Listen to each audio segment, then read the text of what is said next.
സംഘപരിവാറിന്റെ ആക്രമണത്തിൽ വയോധികനായ മലയാളി വൈദികനും സഖായിയും നേരിടേണ്ടി വന്നത് ക്രൂരപീഡനം.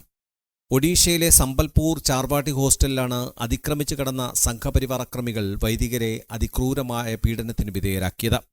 എറണാകുളം മഞ്ഞുമ്മൽ കർമ്മലീത്ത സമൂഹത്തിന്റെ ഒഡീഷ മിഷനിൽ സേവനം ചെയ്യുന്ന മലയാളി വൈദികരായ ഫാദർ ലീനസ് പുത്തൻവീട്ടിൽ, സുപ്പീരിയർ ഫാദർ സിൽവിൻ കളത്തിൽ തുടങ്ങിയവർ ചികിത്സയ്ക്കായി നാട്ടിലെത്തുമ്പോഴാണ് ആക്രമണത്തിന്റെ വ്യാപ്തി വിവരിച്ചത്.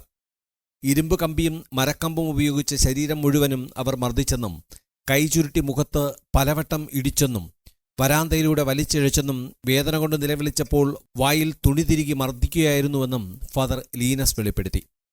ഒരു 3 പേരാണ് എൻ്റെ മുറിയിലെ ഫ്രണ്ടിലെ ഗ്രില്ല് പൊളിച്ച് എൻ്റെ വാതിലും പൊളിച്ച് അകത്ത് വന്നു. പക്ഷേ ഞാൻ ഭയങ്കര ഡീപ്പ് സ്ലീപ്പായിരുന്നു. 1:30 മണി വെളുപ്പിന്. പിന്നെ എൻ്റെ കയ്യിൽ കയറി പിടിച്ചു കഴിഞ്ഞപ്പോഴാണ് ഞാൻ അറിയുന്നത്. ഒരാൾ വലത്തെ കൈ, ഒരാൾ ഇടത്തെ കൈ, പിന്നെ കാലിൽ.